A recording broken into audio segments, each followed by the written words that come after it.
2025, and I'm going to review today's trading session for London. Okay, so as you can see the times here, this was today at 5:56 a.m. As New York's 1 hour in front at the moment, we're trading at 1 hour behind in London, so I'm having to start trading at 6 a.m. instead of 7, which is my usual time for the 2 a.m. open. At the moment, 2 a.m.'s at 6, so was looking for pairs at around 6 a.m. Didn't see anything, as I said here, scanning for pairs. I'm going to do this review a little bit differently. I'm going to do it based on what I've got in my journal, and I will show live charts as well afterwards. But I'm going to show my journal and what I was seeing at the time, explain what I did and why I entered the trades, and sort of try and go about it like that. So again, you can see here at 6:04, nothing's jumping out on the 4-hour chart, so it's unlikely I'll trade. We'll scan the 1-hour chart as well and see and send what I see. And then a little minute later, there was nothing to send, so I waited till 7 a.m. UK time, anyways, which was the 3 a.m. slot in the New York time zone, which happens to be what ICT calls the silver bullet. And this is what I was seeing at 7 a.m. So we had ORD JPY, NZD JPY, which is they're closely correlated pairs, USD JPY, all shorts, and CAD JPY and ORD CAD. So as you can see, all the JPYs we was trying to short against, because JPY was bullish at that moment in time. These pairs were weaker. And I did take all JPY over NZD. It was just a little bit more, obviously, it was weaker in terms of what pair out of these two was the weakest. Okay, so what I mean is ORD versus NZD was dropping. So it was showing that the New Zealand dollar was stronger than the Aussie dollar. And because I wanted to sell against the strong JPY, I picked the weaker of the pairs. So I took an ORD JPY trade, which you're going to see here. I also took a ORD CAD and a CAD JPY trade, which you'll see as I explain through the charts. So this is what I sent in as it happened. Okay, so at 7:13 a.m. I was looking to enter my trade. I think I just got tagged in. Okay, so I got tagged in here, and this is how the chart looked on the 5-minute. And then I do believe I show the 5-minute again, and then I show the actual higher time frames of why I got into the setups. So as you can see, this is the London time frame, London 1-hour time frame at 3:17 a.m. New York time, so that's 7:17 a.m. London. Okay, so what did we see? So we swept Asia on this candle here, and then London session starts 2 a.m., which is where I came onto the charts. We was floating around here, was making a push higher. So I did see this 1-hour FVG, which had this high above it, and the Asia high above it as also, which had just been swept. So I was just looking to see if this area got respected. Once we went up and respected it and closed back below the low, well, back below the high in this case, so below this level here, within the range, I was expecting price to draw towards the internal range. Now, what do I mean by internal range? If I just quickly scroll past that and we go to the daily chart, this is what I was seeing. Okay, so we have this high swept here yesterday, creates a daily FEG below. So I was just expecting today to draw into this daily FEG in order for us to go higher tomorrow or throughout the rest of this week. But today's main aim was to try and just take a trade on the distribution leg of this 4-hour candle into the daily FEG. So we've shown the 1 hour and we'll show the 4-hour and why I was expecting this to happen. So you can see we have this 4-hour bearish FEG, price comes into it, price stays in here now, and then on this 4-hour candle, which is the London session 4-hour candle, so it starts at 1 a.m. and finishes at 5, we sweep the highs inside this bearish 4-hour FEG. We now have this swing low to target. Okay, once we swept this high here, which was on that first and second hour of the 1-hour chart, as you can see here. Okay, so this is the first hour and the second hour of the 4-hour cycle, 4-hour candle cycle. Once this 1 hour closes and gives us that confirmation that price is done liquidating the orders above and taking out the liquidity that's on the buy side, we knew we were sinking towards the sell side. We had this swing low here, this swing low here, this swing low here, and there was more towards the downside also. So yep, daily again. So you can see nice and clear on the 4-hour, we sweep the high, start looking towards the lows. Okay, we're using the 4-hour as our main navigator and using the 1 hour as the drawn liquidity lower. Okay, again, 1 hour as the main force here because we got the close below. Okay, this 2 a.m. candle shows that we've swept liquidity, closed below.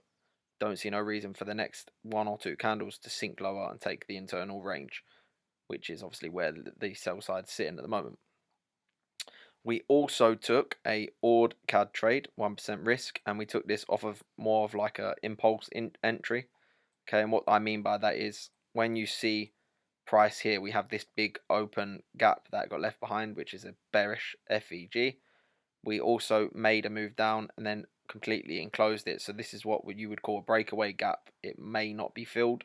So I just took it for the sake of an extra couple pips. I just took the entry off this bullish candle. With spreads, it pushed me down to about this level here. But I did take it off the top of the candle here. Okay, so we entered ORD CAD here. The 1 hour chart again, as you can see, we have a London push to the downside here. External range is the main draw. We pushed down very, very nice at 2 a.m. We're just expecting the 3 a.m. and 4 a.m. candle to continue lower. Okay, why do we expect that? Because we're on the 4 hour cycle. And as you can see, this 4 hour cycle is extremely, extremely clean. As I put close below previous 4 hour low equals bearish. We have this CRT or 1, 2, 3 pattern. We have the external range drawn liquidity below. And once this is the prior 4 hour candle, it swept liquidity here, swept the previous candle's high, swept this liquidity here inside a bearish 4 hour FEG, closes way back within the range.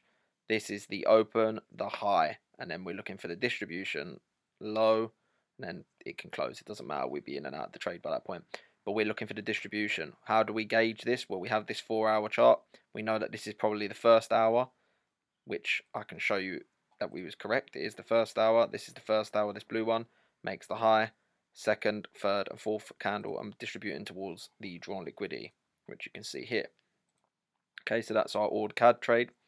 And there was another trade that didn't get put in here, which was only a 0.5% gain anyways. Just with it being so busy in the morning where they were all trades at the exact same time, I couldn't manage to get that one in, but I will explain that as well.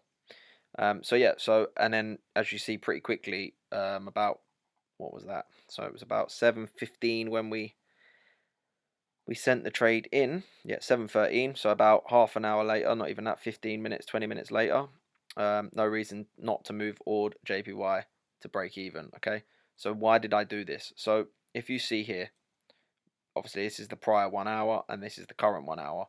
We tag in and we move towards the internal range, so we're inside that daily liquidity range now. So we're inside that daily bullish FEG where we expect price to react off of today. But at this time, I'm still expecting price to continue to the downside until price shows me otherwise. I'm going to keep riding the draw all the way down. We do have this liquidity level down here. Okay, so price tags in, comes lower. Our first drawn liquidity is the internal range on that daily. It gets tagged. Once that gets tagged, there's no reason for me to keep all of my risk on the table at this point. This London high shouldn't get tagged and taken out. But just to be safe, there's no reason to not go stops above this swing point, which happens to be where my entry is. So that's exactly what we done. We went break even, and then not long after that, as you can see, 37 and 744. I'm out of both trades, 2% done. Okay, so super clean.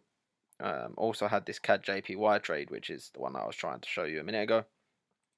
Again, same idea. We was against the JPY for shorts today, so we expected the JPY to be stronger, which it was, and the CAD and Australian dollar all to be weaker. Okay, so again, you can see very, very clean.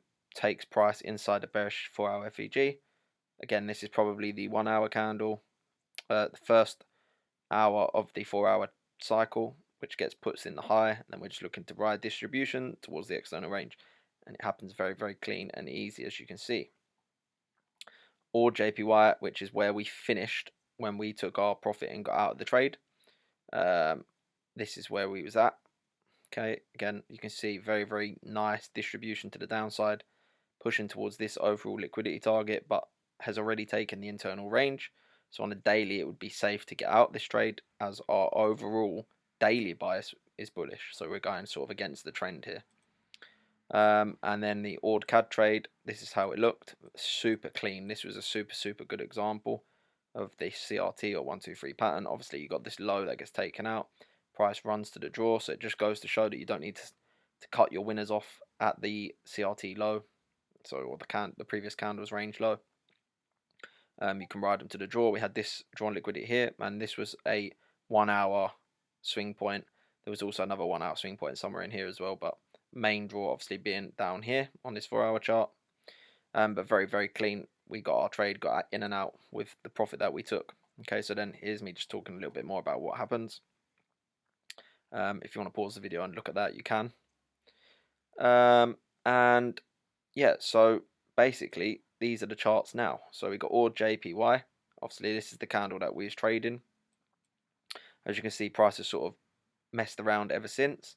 The reason for that is because, as I explained just then, we're inside this daily bullish FVG. Okay, so I would now take this off. This is now a trade that I would look into go bullish on. Why is that? Because Monday we printed higher. Tuesday we came back into the range. Well, we made a range. Wednesday we came into the range. So now my next target would be this high here. And I would change that to external. We're inside the internal now today. And tomorrow and Friday, I will just looking for a continuation trade up to take these highs. Okay, so it's very simple. But based on the trade that we took, if I just make that only viewable on there, just to save confusion. Okay, this is the trade we took. Obviously, you can see this is based on this candle here, internal to external range, very clean. And you can see this is the trade that we took. We closed at 1%. The reason we took 1% here and 1% on this trade is because for a total of 2R, which is my target for the day, we hit both external ranges as well. And if you look exactly where that exit was, you can see that as soon as we sweep and take the target that we wanted, which was 1% on each trade, we absolutely rallied off and have continued up since. Okay, again, like I explained, we're going from internal here now to external range, so this level is invalid for me now, and the internal to external move is actually happening as we speak. This high would be the target. Obviously, we're going internal here to external on a daily. And Ord CAD, that did sort of continue. As you can see, though, this move was super clean. You can see we have this 4 hour sweep of liquidity, as I explained previously, inside the bearish 4 hour FEG. Price closes back within the range and then absolutely obliterates to the downside. It takes out this level, and obviously the main target was down here. I will show you what I mean now when I said liquidity target next 1 hour swing low. If we drop to the 1 hour chart, this is the levels we were seeing on the 1 hour. Obviously we have Asia. London creates the distribution. It's absolutely huge to the downside. And this was this swing point here. So what I mean, it was literally the next swing point. We take out this swing point. I just looked back to the left and marked up the next swing point, which happened to be halfway between Asia. Obviously, the next one after that would be this Asia low here, this low here. And as you can see, pretty much every time, if I just draw out these levels, we react and then we push back up. Okay, we take this level, then we sort of stumble around here for a minute. And then you'll see again, we take this level here. Oh, sorry about that. We take this level here and price reacts again, wicks it, moves back up, continues lower. Takes the next level here, which is pretty close to that one anyways. And then as you see, there's sort of a recurring pattern here that price tends to take the level and then react. So when I got out of the trade, I just expected price to react, which it didn't end up doing, but that's fine. We get in and out, take the profit, and don't be greedy with what we're aiming for in the day. I was only looking to get 2R anyways today, and I got 2.5%, so I'm very happy with that. And that's basically the trades we took. There isn't much more to explain about them. They're very clean, especially this Ord CAD trade. It did end up playing out really nice. I'm a bit gutted I didn't get a bit more out of that trade because it's the one I got in latest. But when you tend to get a few trades at the same time, it's hard to get entries on them all. They end up being perfect. And obviously where I'm cutting my risk back so that I'm only risking 1%, I ended up risking 1.5% today.